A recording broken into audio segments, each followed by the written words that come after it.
যাদেরকে বেশি ভালোবাসা হয় সন্তান, স্ত্রী, অথচ কিয়ামতে আল্লাহ পাক বলে না সাহিবাতিহি, তার বউকে বলবে আল্লাহ এটাও নিয়ে নাও, এ মুক্তিপণ দিয়ে দিলাম, আমারে বাঁচাও। ইব্রাহিম নবী আলাইহিস সালামের মতো এত বড় পাওয়ারফুল নবী, যিনি জাতির পিতা, জাতির তিনি বলবে আল্লাহ আমার পিতা আজরের সাথে যা ভালো লাগে করো, ও সাথে আমার দেখার দরকার নেই, তুমি আমারে বাঁচাও।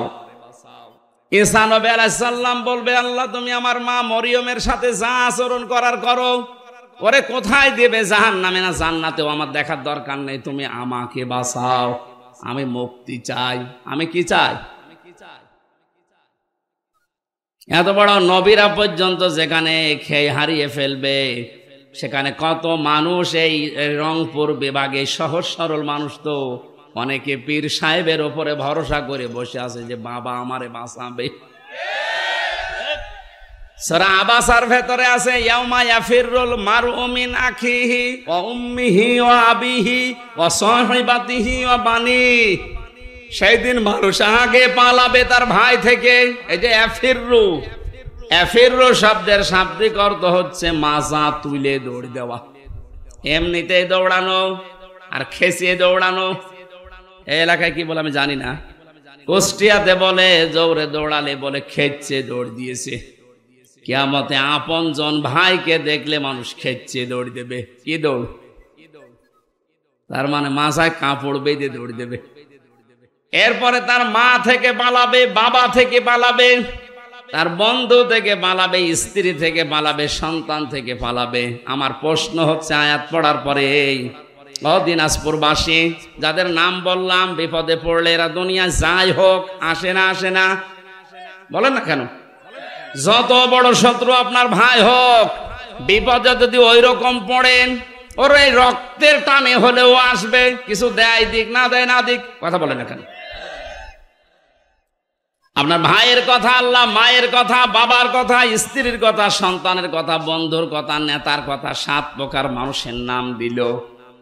যারা আসবে তাদের নাম আল্লাহ দিয়েছেন, বলেন না এরাই পালাবে আগে, তাও যেমন তেমন না, মাজা দৌড় দিয়ে পালাবে। তাহলে আমার তো মনে হয় যারা আজ বিভ্রান্তিতে আছেন সারা বাংলাদেশ সহ ভারতে, বাংলাদেশ আর পাকিস্তানে, অনেকে আশা করে আছে কিয়ামতে আমার বাবা জান, আমার দাদা জান আমারে বাঁচাবে। আরে ভাই আল্লাহর কসম, কোরআনে কারিমের সূরা আবাসা কসম দিয়ে বলছি, কিয়ামতে অনেক পীর বলবে আল্লাহ আমি পীরই ছিলাম না, আমি মুরিদ পাবো কোথায়, আমি তো পীরই ছিলাম না। কারণ আপনার মা যদি বলে আমার বিয়ে হয়নি, আমি সন্তান পাবো কোথায়? পীর সাহেব এটা বলতে পারে না, বলেন? সুতরাং কারো উপরে আন্দাজে ভরসা করে সময় নষ্ট করেন না। বন্ধু বন্ধুর পরিচয় দিতে রাজি না, সন্তান আদি মানুষ আল্লাহর দরবারে বলবে এগুলো মুক্তিপণ দিলাম, আমাকে তুমি নাজাত দাও, বাঁচাও। আল্লাহ বলেন না, কাল্লা, কখনোই না, ইন্নাহা লাযা, অবশ্যই তোমাদেরকে আমি আল্লাহ লাযা নামক দরজা দিয়ে প্রবেশ করাবো। কোন দরজা বলেন?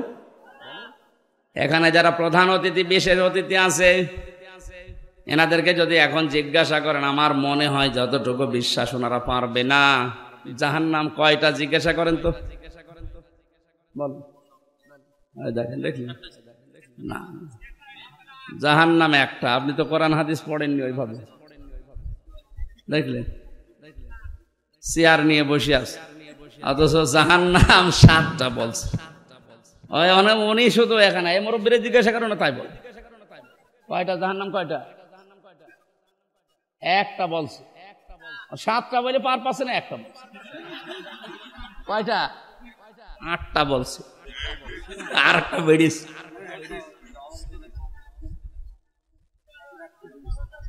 ধমক দিলে আমার মনে হয় আরো বাড়বে না।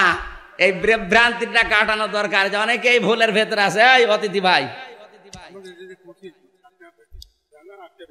কোনদিন পড়িয়েছি না? আমি অনার্স মাস্টার্স করেছি কোরআনের উপর, আমি তো কোনোদিন পাইনি। হ্যাঁ, জানেন না, এইটাই জানে না। শুধু এই 2 জন কেন, এখানে অধিকাংশ মানুষই জানে না জাহান্নাম কয়টা, জানে না। জাহান্নাম একটা। জাহান্নাম কয়টা? সে একজনকে বলছে ওই অজুর ফরজ কয়টা? 19টা। কি হাত ধোয়া, পা ধোয়া, জব্বা ধোয়া, নাক ধোয়া, চোখ ধোয়া সব 17টা অজুর ফরজ। তুই বললি যে 19টা, বলতে বলতে 21টা বলে ফিরিস।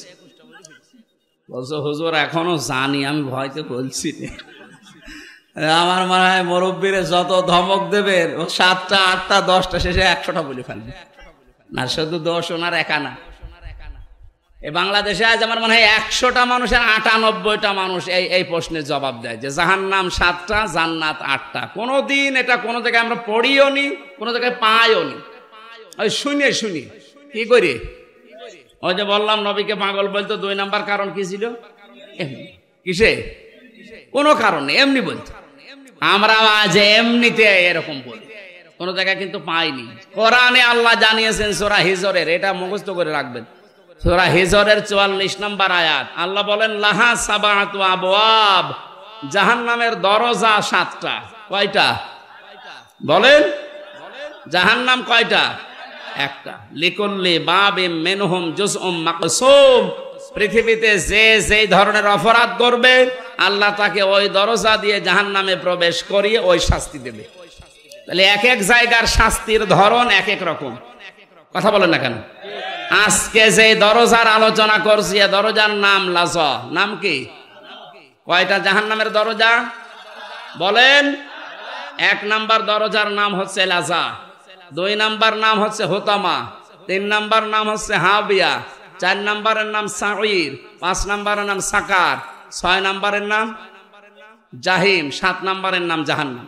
এই জাহান্নাম একটা দরজার নাম। তাহলে জাহান্নাম একটা দরজা। দুনিয়াতে যে যেই ধরনের অপরাধ আমরা করছি, কিয়ামতে আল্লাহ ওই দরজা দিয়ে তাকে প্রবেশ করিয়ে ওই রকম শাস্তির ব্যবস্থা ওখানে রেখেছে। আমি রিমান্ডে যে 10 দিন ছিলাম, ওখানে এক একজনের শাস্তি এক এক রকম। যারা অস্ত্র নিয়ে ধরা পড়েছে, যারা মানুষ মার্ডার করেছে, ওদের যে রিমান্ড, ওখানে প্রথমে নিয়ে গেলে যদি স্বীকার না করে এই যে এই নখ তুলি নেয়। আমারও প্রথমে বলছিল যে এই যে মেশিং পত্র সব আছে, এখন জিনিসপত্র তোলা হবে। তার মানে ওই রকম জায়গা, ওর জন্য আলাদা মাটির নিচে ঘর আছে, ওই ঘরের ভেতরে কোনো আওয়াজ নেই, শুধু ক্যামেরা ফিট করা, চোখ কাপড় দিয়ে বাঁধা, কালা কাপড় দিয়ে, পেছনে হাত বেঁধে দেওয়া, পা মাটি থেকে একটু শূন্য করা, 11 ঘন্টা দাঁড়িয়ে থাক, কোনো কথা বলতে পারবে? কি কঠিন অবস্থা বলেন। কেউ নেই, মাটির নিচে কোনো শব্দ নেই।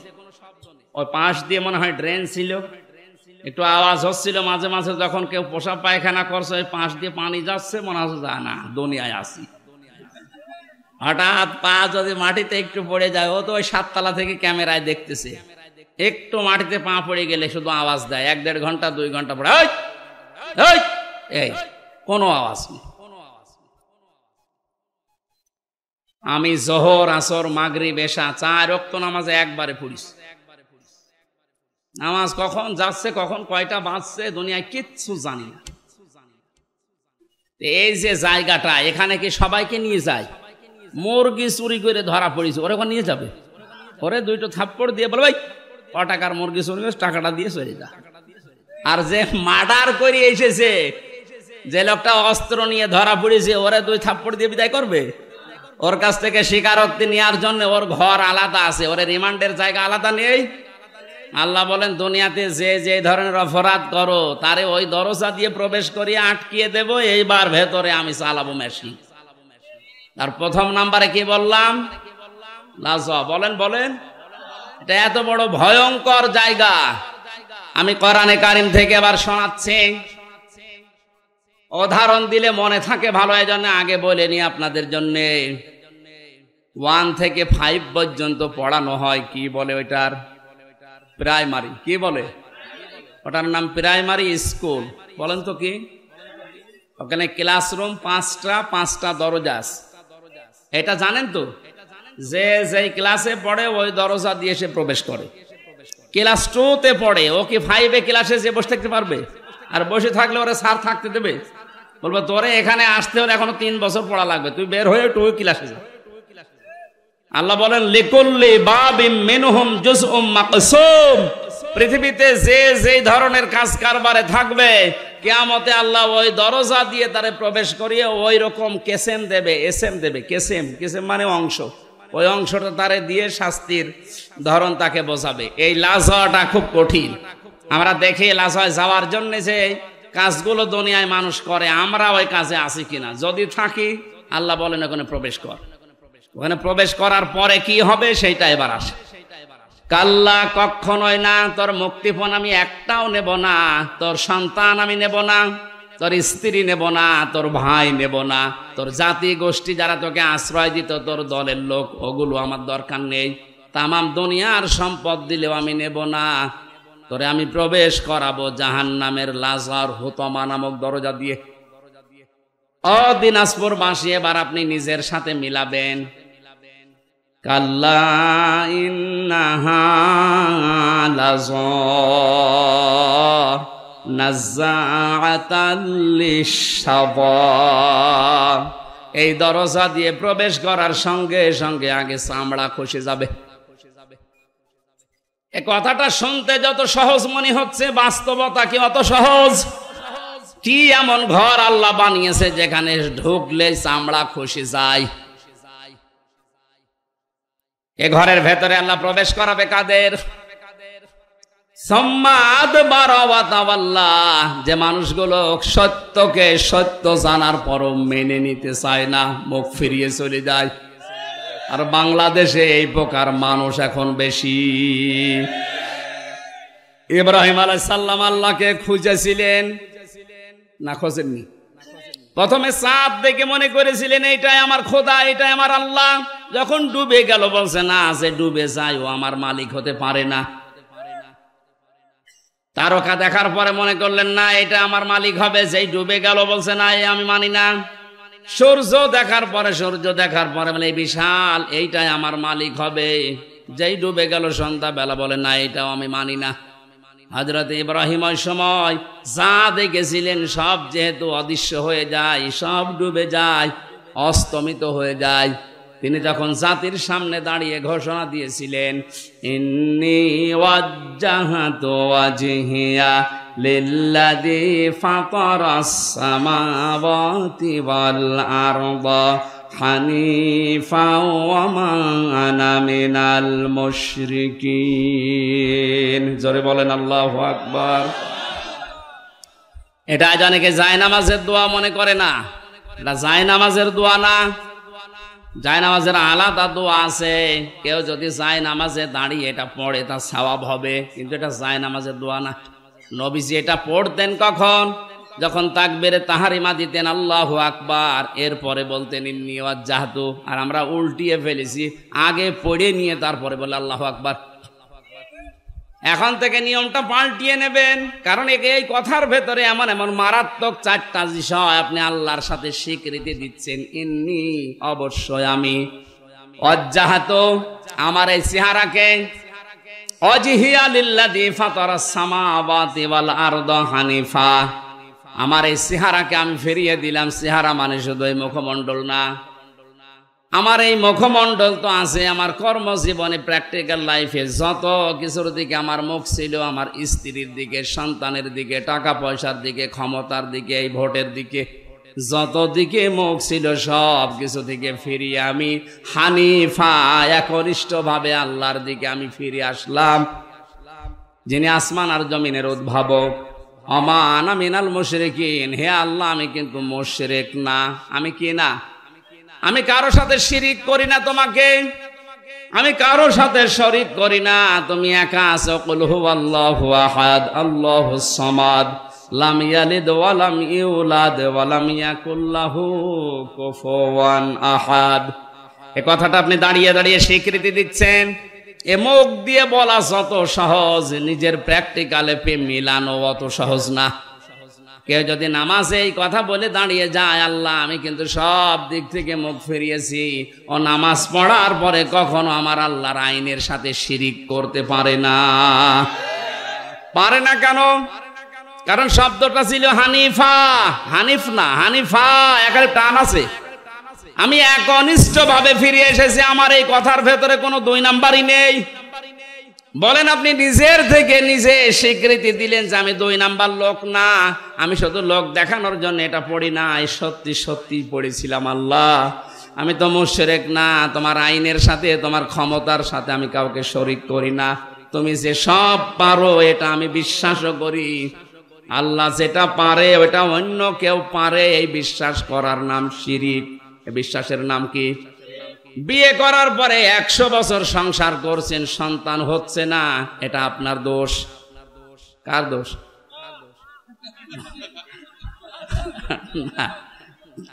কথা একেবারে খারাপ বলেনি, কারণ ওটা তো আপনারও দোষ নেই, আপনার স্ত্রীরও দোষ নেই। আপনার মতো এই লোকটা 10 বছর বিয়ে করে ও সংসার চালাচ্ছে, ওর সংসারে 10টা ছেলে মেয়ে 10 বছরে, আর আপনার 50 বছরও একটা হয়নি, এ দোষ কার? এটা বললে কেমন হয়ে যায় না বলেন তো? এবারে আমার বিশ্বাস করা লাগবে যে আমার বড় দোষ নেই, আমারও দোষ নেই। ক্ষমতা যেহেতু আল্লাহর হাতে, উনি দেয় না, উনি এটা আমার পরীক্ষার ভেতরে ফেলে রেখেছে। এটার জন্য আমি মরা পীরের কাছে কবরে যাব, জিন্দা পীরের কাছে যাব, এটা শিরিক হবে। আমি এই জন্যে তো হানিফা বললাম যে আমি একনিষ্ঠ ভাবে ফিরে এসেছি, কারো দিকে আমার আর মন নেই, মুখ নেই। ওমান আমিনাল মুশরিকিন, আমি মুশরিক না। ইব্রাহিম আলাইহিস সালাম আল্লাহকে খুঁজে পেয়েছিলেন কষ্ট করে, আর আমাদের চোখে আঙ্গুল দিয়ে আলেমরা দেখিয়ে দেয়, এরপরও সত্য জানার পরও মানে না। তাহলে আপনি প্রবেশ করবেন কোন দরজা দিয়ে? বলেন বলেন, এবার বলেন আপনি বাংলাদেশে লাজা দরজা দিয়ে যাওয়ার মতো মানুষ আছে না নেই? এখানে নেই। যারা সত্যকে জানার পরে অহংকার করে মুখ ফিরিয়ে চলে যায়। এরপরেরটা তো আরো কঠিন, বলবো। যারা সম্পদ জমা করে আর সংরক্ষণ করার জন্য চেষ্টা চালায়। সম্পদ কি? পৃথিবীর যত সম্পদ আছে, নবীজির ভাষায় উত্তম সম্পদ হচ্ছে নেককার আল্লাহওয়ালা মেয়ে মানুষ। সম্মানিত মা বোন যারা এসেছেন, অনেকেই মনে করে আমি নামাজ পড়ি, রোজা রাখি, কালো বোরকা পরি, আমি জিকির করি, আমি ইবাদত বন্দেগী করছি, আমি কি নেককার? না, নেককার হওয়ার জন্য নবীজি ওই দিকে ইঙ্গিত দেয়নি। আল্লাহর নবী বলেন নেককার নারী দুনিয়ায় ওইটা যার ভেতরে 4টা গুণ পাওয়া যায়। 1 নম্বরে স্বামী যখন বাইরে থেকে বাড়িতে আসে, দুনিয়ার সব কাজ বাদ দিয়ে যারা স্বামীকে খুশি করার জন্য চেষ্টা চালায়, এরকম মহিলা এখন ঘরে ঘরে। এই মহিলা নেই, এই জন্য অনেকেই পরকীয়া প্রেম করে। আপনি তো ঠিক বলবেন, কারণ এলাকায় এসব চলছে। সম্মানিত মা বোনেরা, আপনাদের স্বামীরাই দেখেন স্বীকৃতি দিচ্ছে এরা পরকীয়া প্রেম করে, এই কারণে আপনার কাছে রেসপন্স পায় না, আপনার কাছে যেটা পাওয়া দরকার পাচ্ছে না। এই জন্য শুধু স্বামীরা একা দায়ী থাকবে না, আপনারও দোষ আছে। আপনাকে বাদ দিয়ে যে মহিলার সাথে এই স্বামীটা লাইন করেছে, তার ভেতরে যা আছে আপনাকে আল্লাহ তাই দিয়েছিলেন। কথা বলে না কেন? কি জিনিসের কারণে ওর মন ওই দিকে চলে গেল? এখন অনেকে মহিলারা বলে যে হুজুর ওর নেশারই খারাপ। না, নেশার আপনি খারাপ করেছেন কেন? আপনি সব ওছাড় করে দিতে পারেন না, তাহলে তো আর আল্লাহর ওলি ওই দিকে যাচ্ছে চায় না। সুতরাং আপনি নেককার হওয়ার জন্য স্বামীটা এটা আকাশের চাঁদ মনে করেন, এ বাড়িতে যখনই আসবে মনে করবেন এটা পৃথিবীর শ্রেষ্ঠ মেহমান। নবীজির স্ত্রী হযরতে মাইমুনা রাদিয়াল্লাহু তাআলা আনহা নিজেকে পরিপাটি করে গোসল করে সুন্দর করে সাজিয়ে বিছানায় নতুন চাদর বিছিয়েছে। আশপাশের মেয়েরা এসে ডাক দিয়ে বলে, মাইমুনা কে আসবে এমন এত সুন্দর করে সাজিয়েছে ঘর? হযরতে মাইমুনা বলে, পৃথিবীর শ্রেষ্ঠ মেহমান আমার স্বামী আসবে। মহিলারা হেসে ফেলেছে, ডাক দিয়ে বলে, স্বামী আবার মেহমান হইল? হযরতে মাইমুনা বলে, মেহমান না মানে তাম পৃথিবীর শ্রেষ্ঠ মেহমান আমার কাছে আমার স্বামী। আর আপনার বউ যদি সাজগোজ করে, বিছানায় নতুন চাদর বিছায়, যদি আপনি বলেন কি গো আজকে এত আনন্দ, জানো না লোক আসবে, তার মানে আপনি ওর কাছে লোকই না। আপনি কি? আপনি শুধু ওই খোকার বাপ, তাছাড়া আপনি লোক না। ওর কাছে লোক হচ্ছে ওর বিয়াই। না, মেয়েরা যদি নেককার হতে চায়, প্রথম নাম্বারে স্বামী আসলেই সব কাজ ওর বাদ। নবীজি এমনও জানিয়েছে যদি চুলার উপরে দুধ গরম হয়ে উতলিয়ে পড়ে যায় যাক, ও দরকার হয় 500 টাকার দুধ মাটিতে পড়ে যাও, তাও স্বামীর ডাকে সাড়া দাও। আজ মেয়েরা যদি একটু সাড় দিত, এই রেসপন্সটা আমাদের দিকে এগিয়ে যেত, আজ হাজারো পরিবারে পরকীয়া প্রেম মুক্ত হয়ে যেত। আমার তো বিশ্বাস হয় না, মনেও হয় না যে মানুষ পরকীয়া প্রেম করবে কি দিয়ে, এমনি শরীর চলে না। ইন্ডিয়া হারবাল, কলকাতা হারবাল ছাড়া ওর শরীরই চলে না। এরপরও যদিও লাইন করে বসতে হবে, অবশ্যই পরিবারে ঝামেলা আছে। মা বোনদেরকে আমি ভালোবাসি, আশা করছি আপনি উজাড় করে দেবেন সময়, সম্পদ, আপনার শরীর, সব আপনার স্বামীর জন্যে। যেই মহিলা স্বামীকে দেখানোর জন্য, খুশি করার জন্য সাজগোজ করে, ওটা তার ইবাদত হিসাবে গণ্য হয়ে যায়। স্বামীর কাছে আসার 10টা নিয়ম আছে।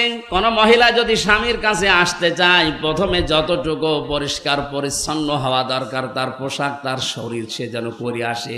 2 নম্বরে যদি সমর্থ থাকে, সে যেন পারফিউম ব্যবহার করে, আতর, সেন্ট।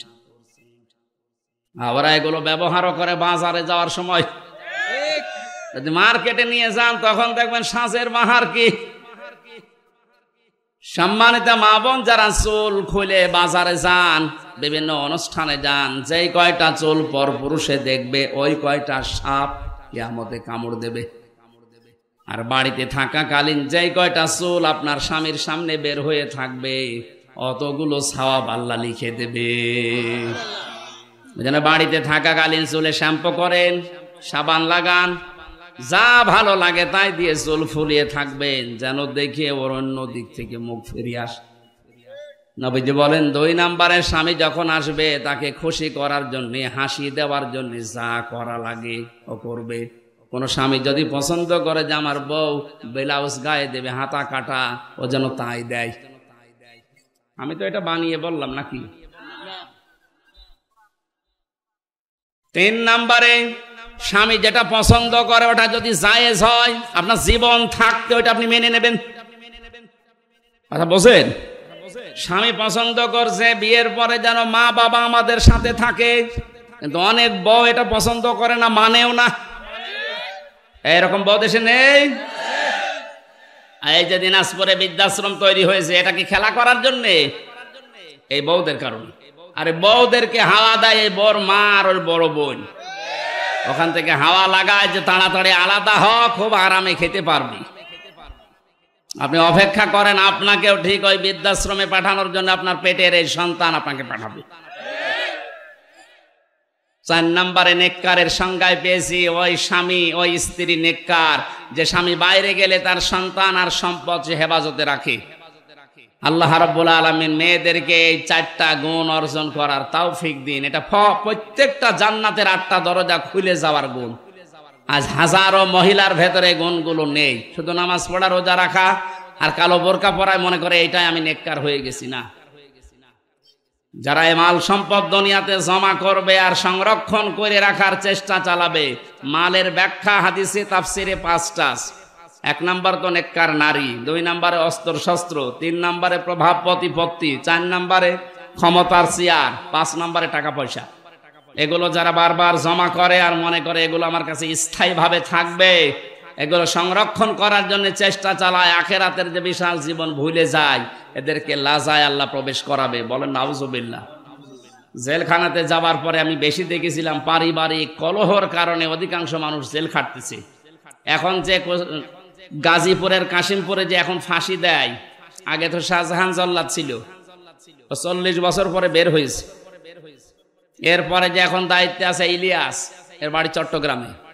এই লোকটাকে আমি একদিন জিজ্ঞাসা করলাম, আপনি কত বছর আছেন? বলছে আমার ফাঁসি দিয়েছে, আমার যাবজ্জীবন এখন 30 বছর জেল, 22 বছর আমার জেলে থাকা লাগবে। অথচ আমি 17 বছর সৌদি আরবে থেকে বাড়িতে এসেছি। বিয়ে করার পরে বউর সাথে আর মার সাথে মিল নেই। এই সামান্য জিনিস নিয়ে বউ মেনেই নিতে পারে না কিছু মা বাবাকে দিলে। শেষ পর্যন্ত এই কথা কাটাকাটি হতেছে, বউকে আমি মেরে ফেলিস। এই মেরে ফেলার কারণে আজ 13 বছর আছি, এখনো পর্যন্ত আমার 7 বছর না 9 বছর থাকা লাগবে, তারপরে যদি আমার মাফ হয়। এখন প্রত্যেকটা ফাঁসি দিলে 4 মাস করে মাফ করে দেয় সরকার, এজন্য এখন ফাঁসি দিয়ে আরম্ভ করেছে। এই যে শাহজাহান জল্লাদ 57টা না কয়টা ফাঁসি দিয়েছিল, এজনের প্রতি ফাঁসিতে 4 মাস করে মাফ হয়ে গেছে। ওরা 167 বছর জেল ছিল। ও সারা জীবনও যদি জেল কাটে তাও তো শেষ হওয়ার কথা না। শেষ পর্যন্ত রাষ্ট্রপতি ওরে মাফ করে দিয়ে 30-32 বছর পরে বের করে দিয়েছে। এখন চার দোকান চালায়। এই যে পারিবারিক জীবনে বলেন, এই ইলিয়াস এই লোকটা 17 বছর বিদেশ খাটার পর বাইরের দেশ থেকে দেশে আসার পরে বিয়ে করে আবার এখন 13 বছর জেলে। তোমার জীবনের কিছু আছে কি? ছোট্ট একটা বিষয়, স্ত্রীর সাথে মায়ের সাথে মিল নেই। পারিবারিক জীবনের এই সমস্যাটা, এই জন্য আমি জেল থেকে বের হয়ে এই 2টা বই করেছিলাম যে পারিবারিক জীবনে দাম্পত্য যে কলহ এবং এর সমাধান 19টা। কয়টা? এই যে মানুষ পরকীয়া প্রেম করে, বউ শাশুড়ির মিল নেই, এগুলো কোরআন আর হাদিসের নোট করে করে লিখেছি। আপনার মেয়েদেরকে নিয়ে যেয়ে দেবেন। এই স্টেজে আছে মনে হয়, স্টেজের পেছনে আছে সাদা গাড়িতে। যে মেয়েকে, বউকে, মাকে, যে মেয়ে বিয়ে দেবেন সামনে, ওই মেয়েকে দেন যে এটা পড়ো, এটা শেষ করো পড়া। মেয়েরা যারা এসেছেন ওইটা নিয়ে আপনার স্বামীকে, আপনার বড় ভাইকে, আপনি যে ভালোবাসেন যাদেরকে, এরকম মানুষকে বলেন পড়ো এটা। পরকীয়া প্রেম এবং পারিবারিক জীবনের সমস্যা দূর হবে আমার বিশ্বাস, ইনশাআল্লাহ। ওটা যাওয়ার সময় নিয়ে যান। আর গরমে আমার ভেতরে একদম ঘেমে শোধ চলছে। রাতের বেলা দিনাজপুর শহরে মাহফিল আছে রাত 9টায়। আমি ওইটার দাওয়াত দিলাম, যদি পারেন যেন, আর নাই তো এই কয়েকদিন পরে আবার এখানে আছে পাশে, ওখানে যেন। আর আগামীতে নিয়ে আসলে রাতের বেলা নেই, আমি পারছি না। পারিবারিক জীবনের এই সমস্যাটা, এই জন্য আমি জেল থেকে বের হয়ে এই 2টা বই করেছিলাম যে পারিবারিক জীবনে দাম্পত্য যে কলহ এবং এর সমাধান 19টা। কয়টা? এই যে মানুষ পরকীয়া প্রেম করে, বউ শাশুড়ির মিল নেই, এগুলো কোরআন আর হাদিসের নোট করে করে লিখেছি। আপনার মেয়েদেরকে নিয়ে যেয়ে দেবেন। এই স্টেজে আছে মনে হয়, স্টেজের পেছনে আছে সাদা গাড়িতে। যে মেয়েকে, বউকে, মাকে, যে মেয়ে বিয়ে দেবেন সামনে, ওই মেয়েকে দেন যে এটা পড়ো, এটা শেষ করো পড়া। মেয়েরা যারা এসেছেন ওইটা নিয়ে আপনার স্বামীকে, আপনার বড় ভাইকে, আপনি যে ভালোবাসেন যাদেরকে, এরকম মানুষকে বলেন পড়ো এটা। পরকীয়া প্রেম এবং পারিবারিক জীবনের সমস্যা দূর হবে আমার বিশ্বাস, ইনশাআল্লাহ। ওটা যাওয়ার সময় নিয়ে যান। আর গরমে আমার ভেতরে একদম ঘেমে শোধ চলছে। রাতের বেলা দিনাজপুর শহরে মাহফিল আছে রাত 9টায়। আমি ওইটার দাওয়াত দিলাম, যদি পারেন যেন, আর নাই তো এই কয়েকদিন পরে আবার এখানে আছে পাশে, ওখানে যেন। আর আগামীতে নিয়ে আসলে রাতের বেলা নেই, আমি পারছি না। আল্লাহুম্মা আমিন। লা ইলাহা ইল্লা আনতা সুবহানাকা ইন্নী কুনতু মিনাজ জালিমিন।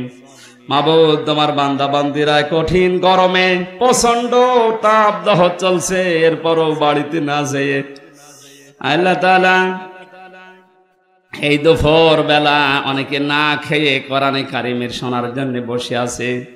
এত কষ্ট স্বীকার যারা করেছে এদেরকে খালি হাতে ফেরত দিও না। এই কষ্টের জন্য তুমি এদের মাফ করে জান্নাতি বলে ঘোষণা দিয়ে দাও। রংপুর বিভাগের মানুষগুলো বড় নিরীহ, এরা সহজ সরল, এরা গরিব মানুষ। তোমার হাবিব জানিয়েছে ধনীদের চাইতে 500 বছর আগে এদেরকে নাকি তুমি জান্নাতে দেবে। এ বিভাগে যারাই বাস করে আল্লাহ, এই মানুষগুলোর জন্য মুসাফির অবস্থায়, মাজলুম অবস্থায়, অসুস্থ অবস্থায় দোয়া করছি, এদেরকে তুমি সত্যি জান্নাত দিয়ে দিও। আজকের আলোচনার সওয়াবগুলো নবীর রওজায় পৌঁছিয়ে দিও। যে যতটুকু কষ্ট আজকে গরমে সহ্য করেছে কোরআনের ইজ্জতে, আল্লাহ তুমি তাকে ওই পরিমাণেই মাফ করে দাও। আমরা অনেকে অসুস্থ হয়ে পড়েছি, আমাদেরকে শেফায়ে কামেলা জেলা দান করো। যেভাবে সে এগিয়েছে কোরআনের জন্য অর্থনৈতিকভাবে, তার ওই টাকায় এভাবে বরকত দিয়ে দাও। তোমার যে বান্দাগুলো প্রতিনিধি হওয়ার জন্য আকাঙ্ক্ষা পেশ করেছে, যার জন্য তোমার ইসলামের দ্বীনের কাজ হবে, এদেরকে তুমি নির্বাচিত করে দিও আল্লাহ। প্রধান অতিথি আমাদের এমপি সাহেব জাকারিয়া সাহেবকে কবুল করে নাও। যত অতিথি আজকে এসেছে প্রত্যেকটি অতিথিকে ওমরের মতো বানিয়ে দাও। সম্মানিতা মা বোনদেরকে ফাতেমার মতো, আয়েশার মতো জীবন দাও আল্লাহ। আগামীতে এই মাহফিলটা কোরআনের জন্য বিশাল আকারে কবুল করে নাও। রইসুদ্দিন ভাই তার মায়ের জন্য দোয়া চেয়েছে, আল্লাহ আমাদের সবার মাকেই তুমি মাফ করে দাও। মাথা নিচু করে দোয়াটা পড়েন, রব্বির হামহুমা কামা রব্বায়ানি সগীরা। আল্লাহ কোরআনের দাওয়াত নিয়ে সেই কুষ্টিয়া থেকে এই 400-500 কিলো দূরে তোমার যে বান্দার মাধ্যমে আসি, হারুনুর রশিদ, তোমার এই ছোট্ট গোলামকে তুমি মঞ্জুর করো। তার জীবনের ভালো কাজগুলো কবুল করো, তার জীবনের অন্যায় কাজগুলো তুমি মাফ করে দাও। তার স্ত্রী যে সন্তান তুমি দিয়েছো, মেহেরবানি করে ফাতেমার মতো বানিয়ে দাও। তার মা বাবাকে মাফ করে দাও। আল্লাহ তুমি আমার মা বাবাকেও ক্ষমা করো। আমার দুইটা সন্তান ফারিহা জান্নাত, জান্নাতুল মাওয়া, এদেরকে তুমি ফাতেমার মতো বানিয়ে দাও। জীবন থেকে 3টা বছর এক ঘরে কেটে গেল আল্লাহ, ওই 3টা বছর তুমি নবীজি 3 বছর জেলে ছিল, তার সাথে কবুল করে নাও।